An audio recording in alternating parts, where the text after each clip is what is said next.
nuestro economista, en referencia del Observatorio Villero de La Poderosa. Gracias, Dieguito, buenas noches. Buenas noches, Berco, ¿cómo estás? Bien, muy bien. Mi colega, economista, trae un informe sobre algo que a mí me interesa desde el minuto 1 que empezamos a laburar juntos. Cómo se está endeudando la familia entera en los barrios populares. Sí, en general el tema de la deuda es algo que a todas las familias en el último tiempo lo ha afectado un montón. Quien no tenía deuda ahora tiene deuda, quien ya tenía deuda tiene mucho más deuda. Y en un contexto general en donde el costo de vida se ha alejado mucho de los salarios, ese salario que no alcanza y que percibe muy por detrás a ese salario mínimo en los sectores informales, no alcanza. Y la deuda se presenta en ese caso como un mecanismo para poder acceder a un montón de bienes básicos, claro, que son artículos del hogar, indumentaria, electrodomésticos, incluso alimentos. Ahora, lo que vos me contaste apenas empezamos a trabajar juntos es que este fenómeno adquiere características distintas a las de la clase media. ¿Cómo es eso? Exactamente. Dada la desigualdad de los ingresos, el mercado de crédito está fracturado, está segmentado. Esto es, hay un sector que está formalizado, bancarizado, suelen ser los bancos y están bajo la órbita de lo que es el Banco Central y sus regulaciones, pero luego hay dos partes más que no están dentro de esta órbita, que son, por un lado, las proveedoras de crédito, que no son financieras, que se dedican más bien al comercio. Dentro de esto encontramos, por ejemplo, las fintechs, las billeteras digitales, que no tienen como principal ocupación brindar créditos. Mucha gente endeudándose con Mercado Pago. Sí. Y también una segunda parte que es más bien informalizada. Son préstamos informales, generalmente pequeños, que se dan dentro de una dinámica, dentro de un barrio popular. De confianza, digamos, como del prestamista que después te viene a buscar si no le pagás. Exactamente. Dentro de esto, los sectores no formalizados y los sectores no financieros generalmente tienen condiciones menos favorables de crédito. Esto es, tasa de interés muchísimo más altas y una mayor exposición a lo que es el crédito. Esto quiere decir que el crédito es mucho más grande que los ingresos que tienen estas familias. Entiendo. Bueno, ¿cuán endeudada está y con quién la clase popular hoy en Argentina? En junio de este año, el Observatorio Villero llevó adelante un reglamento de ingresos y estamos un poco sacando los primeros resultados preliminares para tener un margen de referencia al ingreso promedio por la ocupación principal. Lo mismo que publica el INDEC, sí, es 185.000 pesos en un barrio popular. Esto es 20% por debajo del salario mínimo vital y móvil. Por eso siempre decimos que es un salario representativo de lo que se cobra en un barrio, pero siempre se lo percibe por detrás, incluso en este último tiempo que no ha tenido ninguna actualización. De las personas que ustedes entrevistaron, ¿el 63% debe fiado o de los que tienen deuda el 63% debe fiado? En la placa anterior... En esta, sí, la que se está viendo en pantalla ahora, que es esa. Exacto. El 40% de los hogares tomó deuda en el periodo, pudo acceder a tomar deuda, que también es una cuestión que no hay ese acceso. Es muy difícil acceder al crédito. Y la manera en la que se accede, se complementan las distintas maneras, por eso los porcentajes no suman 100%, pero principalmente es fiado. Es claro, decir, hay gente que está endeudada con el comercio que le fió, también con el prestamista y por ahí también con la tarjeta de crédito o con la billetera virtual. Exactamente. Los que acceden a tarjeta de crédito es un porcentaje bastante chico. Si tomamos todos los hogares, es 1 de cada 10 puede acceder a tarjeta de crédito, que suele ser quienes tienen ese empleo en relación de dependencia, sí, en blanco, sí, y el resto tiene otras maneras de acceder al crédito para acceder a estos bienes que son tan necesarios y que generalmente con el salario no alcanza a llegar. Entiendo. O sea, 4 de cada 10 deben algo. De ese universo de 4 de cada 10... el fiado manda, pero las otras, bueno, también son representativas. ¿Cuánto pagan de interés? Que eso también es importante. Exacto, principalmente fiado. Quiero hacer una aclaración ahí porque generalmente de mes a mes el comerciante lo que se cobra es el aumento, es decir, la inflación del periodo es lo que termina pagando quien se endeuda fiado porque si no el comerciante no puede reponer. Claro. Lo podemos reflejar en lo que es la inflación de alimentos. En los últimos 12 meses en promedio fue un 12% por mes. Obviamente ahora está bajando, pero en promedio, mirando la historia, generalmente los alimentos aumentan más que la inflación general. El resto de los prestamistas tienen particularmente condiciones muy variables, lo que son prestamistas de barrio.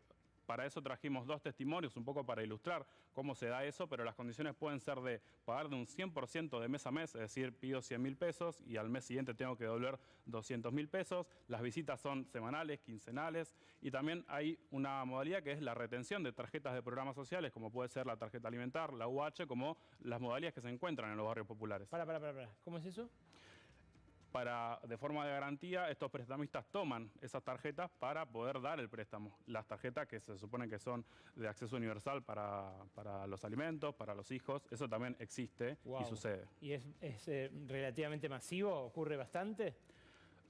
De los que tomaron deuda, el 10% en el mes de junio tiene esta modalidad de prestamista del barrio. Un 40% sí tiene esta modalidad de préstamo del barrio, que es el que se suele dar, pero es de un momento en el tiempo, no estamos viendo la trayectoria. Hay hogares que ya pasaron por ahí que no quieren volver. Claro, entiendo. Bueno, antes de ir a los testimonios, los intereses tenés, ¿no? Sí, ahí están las tasas de interés, los costos financieros totales máximos que tiene cada entidad. Ahí tenemos Mercado Pago. Un caso de ejemplo, testigo que vinimos a traer es el caso de Coppel, que es algo que llega mucho a los territorios y también es donde han plantado campañas de promoción de sus tarjetas de comunidad. No sé, yo lo pienso en la Villa 2124, que es donde vivo, sí. Y se vio muy fuerte las campañas, particularmente antes de la pandemia, antes de que tuvieran algunas regulaciones en cuanto a la publicidad, sí. Y también en muchas villas de zona sur. Perdón, ¿qué es Coppel, Diego? Coppel es una tienda de electrodomésticos. Eso aparenta en principio, pero su principal fuente de actividad es otorgar préstamos para que la gente compre en su propio comercio. Vende electrodomésticos, indumentaria, generalmente, y bueno, las tasas que tienen son estas que tenemos acá. O sea, ese 1.032% es el costo financiero total efectivo anual, quiere decir que uno termina pagando 11 veces lo que valía de lista el electrodoméstico al principio. Exacto, esto es para línea de préstamos personales. Solamente pidiendo 1 millón de pesos a 28 días, terminás pagando 1.250.000 pesos. Solo 28 días, que es algo que generalmente con tarjeta de crédito ni siquiera te lo cobran. ¡Wow! Impresionante. Bueno, ahí hay otras fintech también anotadas. La de Ualá, un banco, el Banco Galicia, el Banco Nación. Claro, están comparadas las tasas de interés anuales de la banca tradicional al final de la placa con lo que pagan en los barrios populares, ¿no? En la última placa vemos lo que son las tasas mensuales, que quizás sí es más representativo. Los préstamos no suelen llegar a un año, suelen ser plazos más bien cortos, que si se extienden es porque las familias no pueden pagar y se acumulan los intereses. Entonces ahí pudimos poner lo que es un préstamo en un barrio popular para reflejar lo que es ese 100% mensual, porque en el otro gráfico no entra si lo ponemos anualizado. Claro, es impresionante lo que estás mostrando, Diego. De verdad.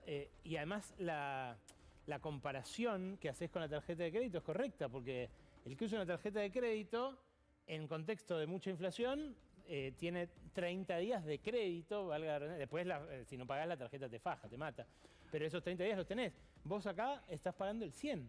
Quien accede a tarjeta de crédito generalmente se puede cubrir de la inflación de esa manera, pasando esos 30, 40 días, dejando su plata en cuentas remuneradas y puede cubrirse de cierta manera de la inflación. Cuando se vive en el día a día y cuando los ingresos son tan bajos, esa posibilidad no existe. Totalmente. Y se presentan estos nuevos actores que tienen estas condiciones. Entonces ahí se plantea un desafío. En el último semestre del año pasado se han otorgado 15 millones de créditos para tener dimensión de qué estamos hablando cuando nos referimos a proveedores no financieros, que bueno, está todo esto, están las fintech, están estos comercios que dan préstamos a sola firma, solo con el DNI, y es un universo bastante grande. La ley de la selva literal, ¿no? Porque son todos no regulados. Bueno, hay que decir algo acá, Galperín, Mercado Pago, hizo crecer mucho el acceso a las finanzas, si querés, un poquito más formales, no reguladas, pero un poquito más formales para la gente más pobre. Lo que podría hacer el Estado, ¿no? Si tomara estas herramientas en sus manos para aprovecharlas, que ello, como hizo en la provincia, cuenta DNI.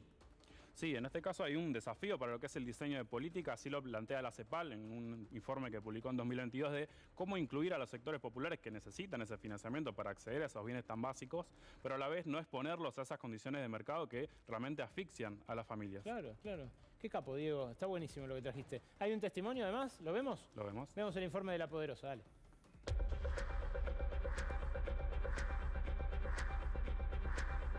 Vivir en pobreza es vivir endeudado.